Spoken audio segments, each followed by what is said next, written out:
Hello बच्चों, एक बार फिर से स्वागत करते हैं अपने चैनल केमिस्ट्री चैम्बर में। आपका वेलकम है। और बेटा, आज की क्लास में हम लोग देखने वाले हैं कि केमिस्ट्री क्लास 12th में क्या क्या आपका आ सकता है, कौन कौन से पोर्शन हैं आपके जो क्लास 12th की केमिस्ट्री में आ सकते हैं। तो आज ये हम लोग समझने वाले हैं। तो क्लास 12th की केमिस्ट्री में आपका एग्जाम काफी पास आ गया है। तो तीन पोर्शन पे आपको स्टडी करना है। एक है फिजिकल केमिस्ट्री, जिसमें से आपको कौन कौन सा चैप्टर पढ़ना है। केमिकल काइनेटिक बहुत ही इंपॉर्टेंट चैप्टर है बेटा, बहुत ही इंपॉर्टेंट है। दूसरा सॉल्यूशन, तीसरा है इलेक्ट्रोकेमिस्ट्री।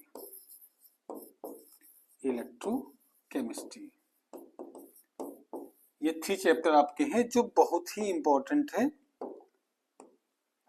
फिजिकल के लिए, और तीनों से ही क्वेश्चन आएंगे। केमिकल काइनेटिक से आ सकता है, सॉल्यूशन से आ सकता है, इलेक्ट्रोकेमिस्ट्री से आ सकता है। इसमें क्या क्या इंपॉर्टेंट है चैप्टर वाइज आपको बता देते हैं। तो बेटा, इसमें पहली चीज तो क्या है, जैसे आपके पास फर्स्ट चैप्टर है केमिकल काइनेटिक, इसमें आप क्या पढ़ेंगे क्या छोड़ेंगे, केमिकल काइनेटिक में क्या स्टडी करेंगे और क्या छोड़ेंगे, जिससे कि आपको अच्छे मार्क्स आपको मिल जाए। तो केमिकल काइनेटिक में आप पढ़ेंगे ऑर्डर ऑफ रिएक्शन, इसको अच्छे से पढ़ के जाइएगा। ऑर्डर ऑफ रिएक्शन से क्वेश्चन आपको मिल सकता है। दूसरा है रेट ऑफ रिएक्शन से न्यूमेरिकल आपको मिल सकते हैं, जिसमें आप लोग पढ़े होंगे कि जो रेट है किसी चीज का डिसअपियरेंस या अपीयरेंस, ये सब कैलकुलेट करने के लिए ये पूछ सकता है आपसे, तो इसको पढ़ के जाइएगा। थर्ड है स्यूडो फर्स्ट ऑर्डर रिएक्शन, इसको बेटा आप पढ़ के जाइएगा। स्यूडो फर्स्ट ऑर्डर रिएक्शन क्या होती है, कैसे होती है, तो इसकी स्टडी आप करके जाइएगा। स्यूडो फर्स्ट ऑर्डर में क्या होता है कि कोई reaction seem to be second order, but in actual वो क्या होती है, फर्स्ट ऑर्डर काइनेटिक को फॉलो करती है, तो उसको हम लोग बोलते हैं स्यूडो फर्स्ट ऑर्डर रिएक्शन। इसको आप स्टडी करके जाइएगा। कुछ क्वेश्चन आर्हेनियस कॉन्सेप्ट से भी आ सकते हैं, तो उसकी भी स्टडी आप कर लीजिएगा। और इन्हीं पे जो ऑर्डर है, zero order, first order, second order, third order, तो इनकी आप बेटा यूनिट भी अच्छे से याद करेंगे। इसकी यूनिट जो है वो अच्छे से माइंड में रखेंगे कि जीरो ऑर्डर की यूनिट क्या होती है, फर्स्ट की क्या होती है, सेकंड की क्या होती है और थर्ड की क्या होती है। यूनिट भी इनकी अच्छे से आप क्लियर रखेंगे माइंड में। और इसके ग्राफ से पूछ सकता है कि कौन सा ग्राफ किस ऑर्डर की रिएक्शन का है। जैसे मान लीजिए जीरो ऑर्डर का है तो उसके लिए ग्राफ कैसा बनेगा, फर्स्ट ऑर्डर का तो उसके लिए ग्राफ कैसे बनेगा, सेकंड ऑर्डर के लिए कैसे बनेगा। तो ये चीज आप माइंड में रखिएगा कि ग्राफ से भी क्वेश्चन पूछ सकता है। तो इसमें आप इसको पढ़ के जाइए, न्यूमेरिकल आप सॉल्व करके जाइए, जिसमें से कंसंट्रेशन दिया हो। जैसे मान लीजिए पहले कंसंट्रेशन, इनिशियल कंसंट्रेशन मान लीजिए आपको दे दिया है, कुछ भी दे दिया, 0.5 दे दिया मोल पर लीटर, और फाइनल दे दिया है आपको 0.2। अब टाइम दे दिया आपको 10 मिनट, आपसे रेट पूछ लिया, तो अब इसको रख के रेट का फॉर्मूला लगाएंगे, दोनों को माइनस करेंगे और उससे डिवाइड कर देंगे टाइम से, तो आपका कैलकुलेट हो जाएगा। तो ऐसे कर सकते हैं, डिसअपियरेंस अपीयरेंस वाला कर सकते हैं, तो इससे ये क्वेश्चन आ सकते हैं। अब दूसरी बात हम लोग समझेंगे सॉल्यूशन चैप्टर। तो सॉल्यूशन चैप्टर में आप क्या पढ़ लीजिए बेटा, अच्छे से, आपके पास टाइम हो तो पढ़ लीजिएगा, ना टाइम हो तो कोई बात नहीं है, टाइम से हिसाब से करेंगे। टाइम देख के आप पढ़िए, आप पेपर उड़ा के आएंगे। तो देखिए सॉल्यूशन में क्या है, आप आइडियल और नॉन आइडियल को अच्छे से स्टडी करेंगे। आइडियल, नॉन आइडियल की, नॉन आइडियल और आइडियल सॉल्यूशन क्या होते हैं इसकी स्टडी कर लेंगे। इसके एग्जाम्पल भी याद कर लेंगे, एग्जाम्पल आप याद कर लेंगे। अब इसमें कुछ प्रॉपर्टीज हैं तो उसकी भी स्टडी आपको करना होगा। अब कौन कौन सी, अब जैसे आइडियल की कौन सी प्रॉपर्टी होती है, उसका डेल्टा एच क्या होता है, डेल्टा वी क्या होता है, सब चीजें आपको स्टडी करनी है। अभी हम एक्सप्लेन नहीं कर रहे हैं चैप्टर को, हम आपको बता रहे हैं क्या पढ़ना चाहिए पेपर में। तो अभी केवल आपके पेपर के लिए फोकस है, आपको सिखा कुछ नहीं रहे हैं हम, अभी आपको कुछ सिखा नहीं रहे, सिर्फ ये बता रहे हैं कि इसको पढ़ के जाइएगा। इसी में हिंदी आपको पढ़ लीजिएगा, हिंदी हेनरी लॉ को पढ़ लीजिएगा। तो हेनरी लॉ में, हेनरी लॉ क्या होता है, इसका लिमिटेशन क्या है, इसकी एप्लीकेशन क्या है, तो हेनरी लॉ को पढ़ के जाइएगा। राउल्ट्स लॉ को पढ़ लीजिएगा बेटा, राउल्ट्स लॉ को पढ़ के जाइएगा। तो राउल्ट्स लॉ की भी स्टडी कर लीजिएगा। कोलिगेटिव प्रॉपर्टी आप जो भी होती हैं उनको आप स्टडी कर लीजिए। कौन कौन सी, elevation of boiling point, lowering of vapour pressure, osmotic pressure, और क्या था एक और, depression of freezing point, of freezing point. तो इनकी स्टडी आप करके जाइएगा। इसमें आप स्टडी कर लीजिएगा केबी, केएफ, ये सब चीजें आप स्टडी कर लीजिएगा। क्रायोस्कोपिक क्या होता है, एबुलियोस्कोपिक कांस्टेंट क्या होता है, तो इनकी स्टडी आपको करना ही पड़ेगा, ठीक है, बिना करे आप कुछ नहीं कर सकते। तो इनकी स्टडी करके जाइएगा जितनी भी चीजें इसमें। अब इसके बाद बात आती है कि इसमें एक टर्म और आता है एजियोट्रॉपिक मिक्सचर, एजियोट्रॉपिक मिक्सचर। तो इसको भी एक राउंड में आप देख लीजिएगा कि एजियोट्रॉपिक मिक्सचर क्या होता है, इसको भी आप समझ लीजिएगा। अब इसमें जो न्यूमेरिकल है वांट ऑफ फैक्टर भी आते हैं, उसकी डिफिनेशन भी पढ़ लीजिएगा। तो वांट्स ऑफ फैक्टर भी एक बार आप देख लेंगे। अब इसमें जो आपको क्वेश्चन एग्जैक्ट आएगा वो किससे आएगा, हेनरी लॉ से आ सकता है, आइडियल से आ सकता है, एजियोट्रॉपिक से आ सकता है। तो इनसे क्वेश्चन आपके बनते हैं, इससे न्यूमेरिकल बनेगा, और कंसंट्रेशन टर्म जो थे उससे भी न्यूमेरिकल बन सकता है। तो इनकी स्टडी आप करिएगा। क्लियर। चलिए अब बात करते हैं इलेक्ट्रोकेमिस्ट्री में क्या पढ़ेंगे आप। इलेक्ट्रोकेमिस्ट्री में मोस्ट इंपॉर्टेंट जो है इसका, इस सेगमेंट का मोस्ट इंपॉर्टेंट आप देख लीजिए बेटा क्या है। इसमें आप पढ़ेंगे बैटरी, बैटरी को आप पढ़ेंगे, प्राइमरी और सेकेंडरी दोनों पढ़ेंगे, प्राइमरी बैटरी और सेकेंडरी बैटरी दोनों बैटरीज को आप पढ़ेंगे। प्राइमरी बैटरी क्या होती है, सेकेंडरी बैटरी क्या होती है, कौन रिचार्जेबल है, कौन रिचार्जेबल नहीं है, तो इसकी भी स्टडी कर लेंगे। और इनके यूजेस, इसका भी यूज, इसका भी यूज, इनके यूजेस क्या है, कहाँ पर ये यूज होता है। उसके बाद फ्यूल सेल है आपका, fuel cell, hydrogen oxygen cell, इसको आप पढ़ लीजिएगा, इसके क्या यूजेस हैं इसको देख लीजिएगा आप, ठीक है। अब इसके बाद आपको पढ़ना क्या है, ईएमएफ आप एक बार स्टडी करेंगे, ईएमएफ करेंगे स्टडी आप बेटा। अब जैसे क्वेश्चन नहीं था उसको निकाला जाता है कि ईएमएफ ऑफ द सेल निकालिए, आप कैलकुलेट करिए, ई नॉट सेल निकालिए, ई सेल निकालिए, तो उसको भी आप स्टडी कर लीजिएगा। उसी से आप देखते हैं ना कि फीसिबल रिएक्शन है कि नहीं, तो फीसिबिलिटी वाला भी आप कॉन्सेप्ट पढ़ के जाइएगा, फीसिबिलिटी रिएक्शन की है कि नहीं, तो ये चीज आप एक बार देख लीजिएगा, इसको आप पढ़ के जाइएगा।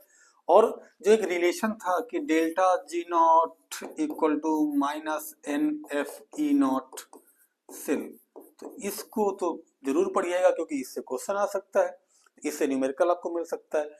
और हाइड्रोजन, स्टैंडर्ड हाइड्रोजन इलेक्ट्रोड, इससे भी क्वेश्चन मिल सकता है आपको, इसके बारे में पूछ सकता है, ठीक है। अब इसमें क्या है कि इलेक्ट्रोकेमिकल सीरीज जो है मेटल की, उसको पढ़ लीजिएगा। अब इसमें न्यूमेरिकल कहाँ से आएंगे, ईएमएफ से आ सकता है, या डेल्टा जी आपको पूछ सकता है निकालने के लिए, या फिर एक कॉन्सेप्ट और था जिसमें हम लोग पढ़े थे ओम्स लॉ, ठीक है, उसको भी आप पढ़ लीजिएगा। ओम्स लॉ से भी क्वेश्चन पूछ सकता है, या लेमडा नॉट एम से पूछ सकता है, या फिर लेमडा नॉट EQ, ये था आपके कोलरास लॉ, कोलरास लॉ, उसको भी स्टडी करिएगा, कोलरास लॉ से क्वेश्चन बन सकता है, तो उसकी स्टडी कर लीजिएगा। मोलर कंडक्टिविटी से क्वेश्चन बन सकता है, इनकी स्टडी करके आप जाइएगा। चलिए बात करते हैं ऑर्गेनिक की। ऑर्गेनिक में आपको सेकंड पोर्शन है, ऑर्गेनिक सबसे बड़ा पोर्शन है और सबसे ज्यादा मार्क इसी से आपको मिलेंगे। तो इसको आप कैसे पढ़ेंगे और क्या पढ़ेंगे, तो ऑर्गेनिक केमिस्ट्री में सिंपल सी बात है, आपको इक्वेशंस पढ़ने हैं। आपके केमिस्ट्री की कॉपी पे या केमिस्ट्री की बुक में, एनसीईआरटी में आप देखिए, जितनी भी इक्वेशन दी हैं सारी इक्वेशंस को आप पढ़ डालिए, लिख डालिए, समझ लीजिए, इक्वेशन पढ़ लीजिए।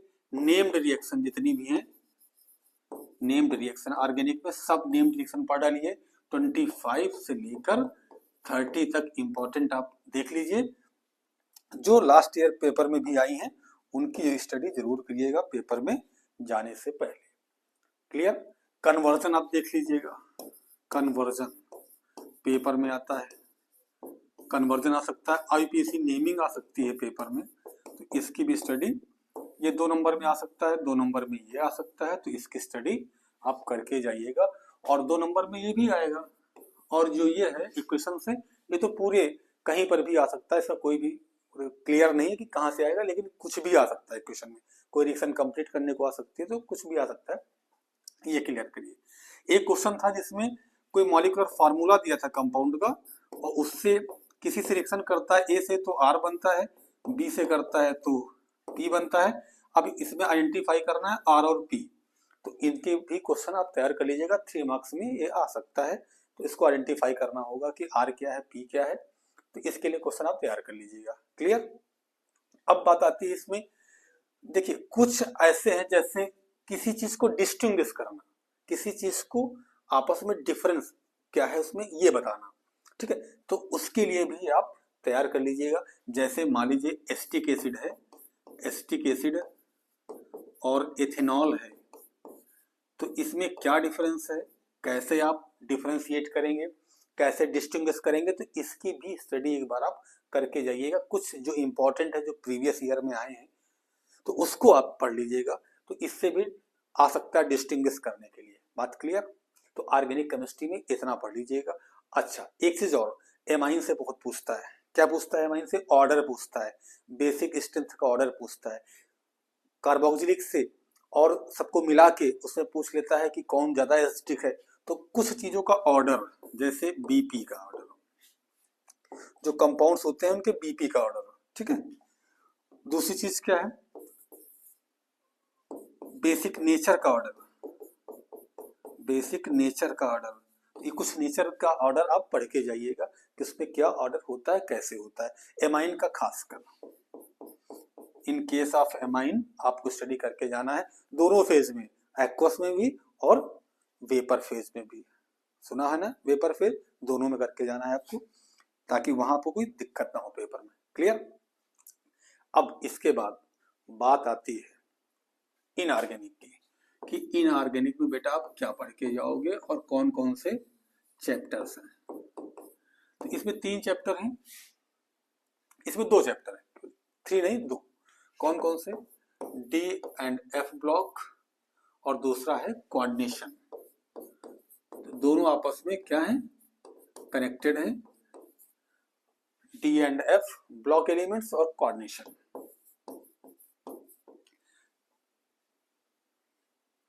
एक minute, D and F block elements,